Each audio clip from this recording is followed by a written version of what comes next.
সাহাবীর নাম কি? সবাই বলুন, কি নাম? জাহের রাদিয়াল্লাহু তাআলা। উনি মদিনায় থাকতেন না, উনি মরুপল্লীতে থাকতেন, মানে বেদুইন ছিলেন আর কি। মদিনা তো শহর, সিটি, উনি সিটিতে থাকতেন না, উনি থাকতেন মরুপল্লীতে। ওখানে তিনি অর্গানিক ফলমূল শাকসবজি চাষ করতেন। রাসূল সাল্লাল্লাহু আলাইহি ওয়াসাল্লাম ওনার এই অর্গানিক ফলমূল আর শাকসবজি খুব পছন্দ করতেন, ফলে উনি প্রায় সেই মরুপল্লী থেকে রাসূল সাল্লাল্লাহু আলাইহি ওয়াসাল্লামের জন্য অর্গানিক ফ্রেশ ফ্রুট আর শাকসবজি মদিনায় নিয়ে আসতেন এবং এগুলো ফ্রিতে দিতেন রাসূল সাল্লাল্লাহু আলাইহি ওয়াসাল্লামকে অ্যাজ এ গিফট।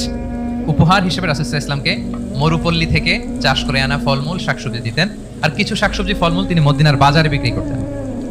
তো একবার তিনি এসে রাসূল সাল্লাল্লাহু আলাইহি ওয়াসাল্লামকে অর্গানিক এই ফ্রুটগুলো দিয়ে বাকিগুলো মদিনার বাজারে বিক্রি করতেছেন।